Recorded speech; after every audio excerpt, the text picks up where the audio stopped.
watch it, make sure it doesn't scar, make sure it doesn't get infected, kind of thing. And it's the same thing about taking charge of your body. Well, we're taking charge of our body because we go to the doctor. Right. I mean, not all of us go, we should, but, you know, if those who don't, then at least take charge of yourself by looking and seeing, is there anything different on my skin? Does anything look abnormal from what it did before? But at least by going to a doctor or a dermatologist is the first step. But don't just, I don't want to say don't trust the doctors, but don't just stand there and just expect these doctors to be like, okay, tell you, because, you know, in your situation, if most people like, do, oh, okay. He said, oh no, it looks fine, and you walked away. Right.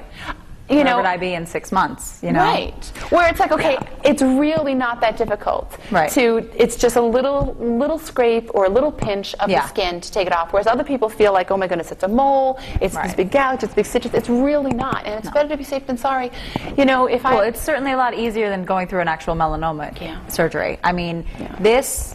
Yeah, it's not fun, but it's certainly nothing compared to what I went through with my actual large surgery. And you know, when I go out and I speak to the college students about the tanning beds, and about surviving skin. I mean, that's kind of like what surviving skin does. Is, you know, we go out and we talk to the college students, and I have so many come up to me and they're like, you know, well, what do you think about this one? What do you think about that one? And I'm like, no, no, no, I'm not your doctor. But they look at the pictures of surgery, and they're like, what do you mean skin cancer did that? I've got this giant scar on my stomach, and I had lymph nodes extracted, and they're like, what? A tanning bed can do that? The sun can do that? And it's, you know, it's kind of an awakening for them to be like, oh my gosh, I didn't realize that it's, you know, it's that serious. So I know, and that's, you know, another focus that we're trying to encourage, you know, being in the schools. To get kids out of the tanning beds before the prom.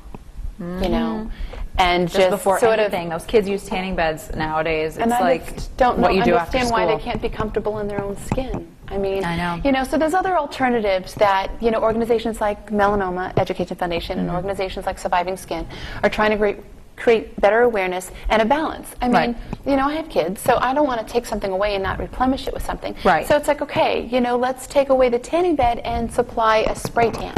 The sun tanners are so, they've perfected the science now. There's no excuse anymore. One big orange ball. Orange popsicle. I know. So. But it is. It's just a frustrating situation. I know. But being out there and being able to talk about it, I think, would really make a difference. And having support, like people, you know, in the audience, spreading the word. It's just like it's going to be circle. It's building your army. Infectious, right? Exactly. Well, with that, I think you should give the tip of the week. Sun lotion. It is not good from year to year. You moms who try to, like me, pinch the pennies. Pinch the pennies. Typically, honestly, you shouldn't have any left over. Because you should be using it every day. You should use it all, so there's none left over. But for those who do have sun lotion left over from that season, you need to throw it out because it is not good and it will do nothing the following season. Unless? You put it in the refrigerator. Refrigerator or the freezer. One of the two. I think it's the refrigerator. One of the two is good. I'd say better safe than sorry. Toss it out. That's mine. But tell me a little bit about this because I've been eyeing it and it's beautiful. Wow. Thank you so much for noticing. This is actually the official Melanoma Education Foundation bracelet. And it started because, you know, we do have people who hear about our organization and want to volunteer. Either they've been affected by melanoma or they, you know, in some way, or they just want to do something, you know, to do a volunteer work, and they noticed us and like, wow, that's where I want to put my time and energy.